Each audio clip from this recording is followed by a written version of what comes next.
رات دیر گئے دہشت گردوں نے نوشکی اور پنگجور میں ایک بڑا حملہ کیا. عظیم فوج نے اپنی روایات زندہ رکھیں اور تھوڑے سے 4 یا 5 لوگ اس وقت پنگجور میں بھی ان کے گھیرے میں ہیں. یہ ایس ٹی ایچ آپ کے لیے حالت سفر میں ریکارڈ کیا جا رہا ہے. جیسا کہ آپ دیکھ سکتے ہیں 2 ایشوز کے اوپر ہمیں کمنٹ کرنے کی ضرورت ہے. ایک تو بلوچستان کے اندر جو کل رات کو دہشت گردی کے واقعات ہوئے اور جس طریقے سے ہم نے اس کو رسپونڈ کیا. جو دہشت گردوں کی کاروائیاں تھیں وہ کوآرڈینیٹڈ تھیں اور اس کے اوپر جو رسپانس آیا وہ بڑا سوئفٹ تھا. تو اس حد تک کو ہمیں اپریشیٹ کرنا چاہیے کہ جو ان کے پلانز تھے، عزائم تھے، ان کو ہم نے سکٹل کیا اور زیادہ نقصان وہ کر سکتے تھے لیکن اس کو روک دیا گیا. لیکن جو ان کا اصل ایم تھا وہ ہماری نظر سے اوجھل نہیں ہونا چاہیے. تو اس پہ بات کرنے کی ضرورت ہے. دوسری بات جو کرنے کی ضرورت ہے IMF کی طرف سے جو ہمیں 6th ریویو میں کامیابی ہوئی ہے جس کے اوپر ہم سارے ناچ رہے ہیں. یہ وہی IMF ہے جس کے پاس جانے کے لیے اگر تجویز بھی دی جاتی تھی تو موجودہ وزیر اعظم یہ کہتے تھے کہ وہ خودکشی کو زیادہ ترجیح دیں گے IMF کے پاس جانے سے. یہ کبھی امید نہ رکھنا کہ اگر عمران خان کا آپ کا پرائم منسٹر ہو تو بھاگا پھرے دنیا میں پیسے مانگتے ہوئے میں خودکشی کر دوں گا بلا پیسے مانگ. اور اب حالت یہ آ گئی ہے کہ ان کی قسطوں کے حصول کے لیے جو بورڈ کا ریویو ہوتا ہے اس کی میٹنگ کو ہم کامیابی گردانتے ہیں. تو حالات کہاں پر ہم لے آئیں یہ بھی آپ کے سامنے. بلوچستان کے واقعے پر واپس آتے ہیں. بلوچستان کا واقعہ صرف دہشت گردی کا واقعہ نہیں ہے. اس کا براہ راست تعلق جو ہے پاکستان کے چین کے ساتھ تعلقات سے ہے. ادھر سے وزیر اعظم پاکستان عمران خان کا وزٹ اناؤنس ہوتا ہے اور ادھر سے یہ واقعہ ہو جاتا ہے. تو ظاہر ہے اس کے اندر آپ کو کوآرڈینیشن نظر آتی ہے. اس سے پہلے کیچ کے اندر دہشت گردی کا ایک اور واقعہ ہو چکا ہے. وہاں پر ہمارے سپاہی شہید ہوئے ہیں اور وہ بھی ایک بڑا منظم قسم کا واقعہ تھا اور اس کی ذمہ داری جو ہے وہ جو بینڈ تنظیم میں انہوں نے قبول کی. ایک تو ان واقعات کے تواتر سے آپ کو پتہ چلتا ہے کہ جو پیغام دینے کی کوشش کی جا رہی ہے وہ یہ ہے کہ افغانستان میں طالبان کے آنے کے بعد جو ہماری توقع تھی کہ بلوچستان کے حالات نارملائز ہو جائیں گے اور بلوچستان میں جو فساد پھیلانے کی کوششیں ہیں وہ ناکام ہو جائیں گی، وہ پیغام دیا جا رہا ہے کہ اگر ہمارا یہ مفروضہ تھا تو یہ مفروضہ درست نہیں تھا. ہم ابھی بھی اتنے ہی متحرک ہیں جتنے پہلے تھے، ہم ابھی بھی اتنے ہی مؤثر ہیں جتنے پہلے تھے. تو ہمیں یہ سوچنا ہوگا کہ بلوچستان کے واقعات طالبان کے افغانستان میں آنے کے بعد تبدیل کیوں نہیں ہوئے اور وہ کیا محرکات ہیں جو اس قسم کے فساد کو سسٹین کیے ہوئے. پھر ہم نے یہ بھی دیکھنا تھا وہ تمام دعوے جو ہم کر رہے تھے کہ ہم بلوچوں کے ناراض بلوچوں کے ساتھ بات چیت کر رہے ہیں اور ہم نے ان کے ساتھ باقاعدہ انگیجمنٹ کی ہوئی ہے اور ان کے جو لوگ باہر بیٹھے ہوئے وہ یہاں پر آئیں گے اور جو پہاڑوں پر چڑھ گئے ہیں ان کو ہم نے نیچے لانے کے لیے نہ جانے کیا کیا بندوبست کیا ہوا ہے. اس پلان کا کیا ہوا؟ اس کے اوپر کوئی بات نہیں ہوتی ہے. وزیر اعظم کی جو دوڑ ہے بلوچستان کے حوالے سے وہ یہی ہے کہ ہم نے زیادہ سڑکیں بنائی ہیں یا بنانی ہیں. پچھلی حکومتوں نے کوئی سڑکیں نہیں بنائی.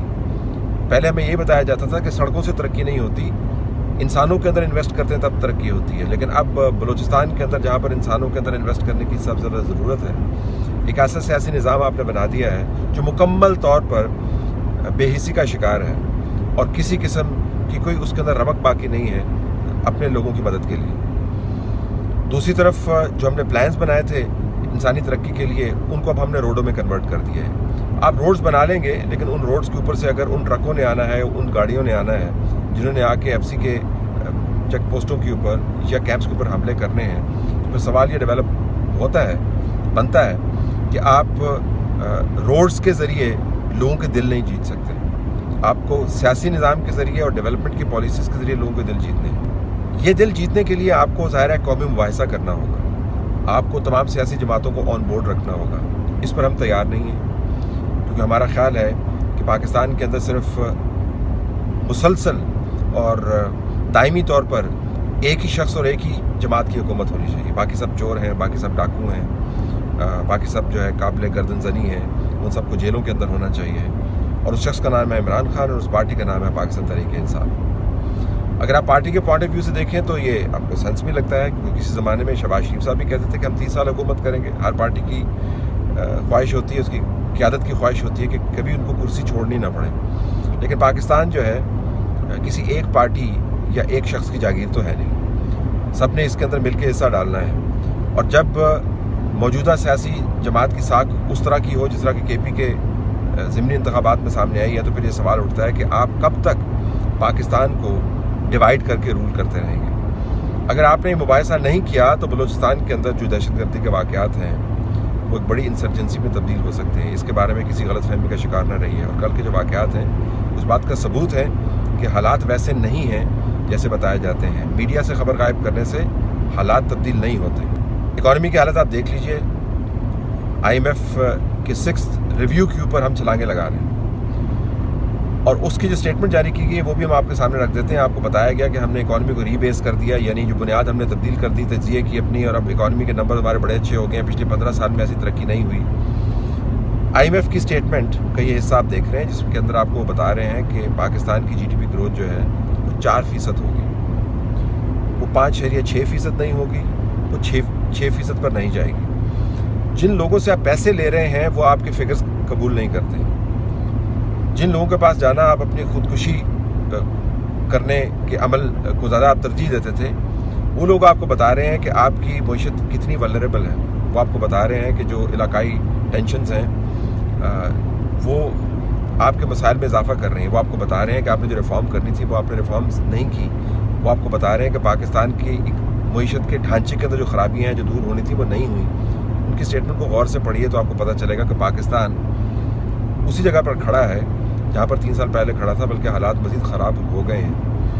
IMF سے پیسے لے کر، اور وہ بھی $1 بلین قسط اپروو کروا کر، خوش ہونے والوں کو سمجھ آنی چاہیے کہ IMF کی اسٹیٹمنٹ میں اصل پیغام ہے کیا.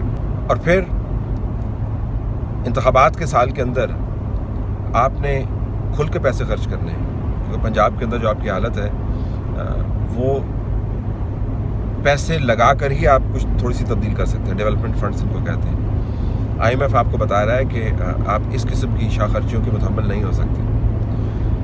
IMF آپ کو یہ بھی بتا رہا ہے کہ مہنگائی سے آپ پریشان ہیں، لوگ چلا رہے ہیں، اور اگرچہ IMF آپ کو یہ نہیں بتا رہا ہے کہ انہی کے پالیسیوں کے نتیجے میں یہ مہنگائی سامنے آئی ہے، اور دوسری طرف حکومت کا اپنا نکمہ پن ہے. لیکن وہ آپ کو بتا رہا ہے کہ یہ مہنگائی اور اوپر جائے گی انہی پالیسیوں کے نتیجے میں جن کو آپ اس وقت پریز کر رہے ہیں کہ پاکستان کے اندر نہ جانے کیا دودھ کی نہریں بہنے والی ہیں، کیونکہ IMF نے 6th ریویو جو ہے اپروو کر دیا ہے. اتنا بڑا ملک، اتنی بڑی اکانومی اور اتنا زیادہ پوٹینشل ریڈیوس کر دیا ہے IMF کی طرف سے $1 بلین لینے تک. اگر اس کے اوپر کسی کو شرمندگی نہیں ہوتی اور اپنی پلاننگ کی خامیوں کا اندازہ نہیں ہوتا تو شاید کسی اور وجہ سے اس تمام پلاننگ کی خامیوں سے آگاہی نہیں ہوگی جس کا آغاز 2018 سے ہوا اور جو اب تمام ملک اور قوم کے گلے پڑی ہوئی ہے.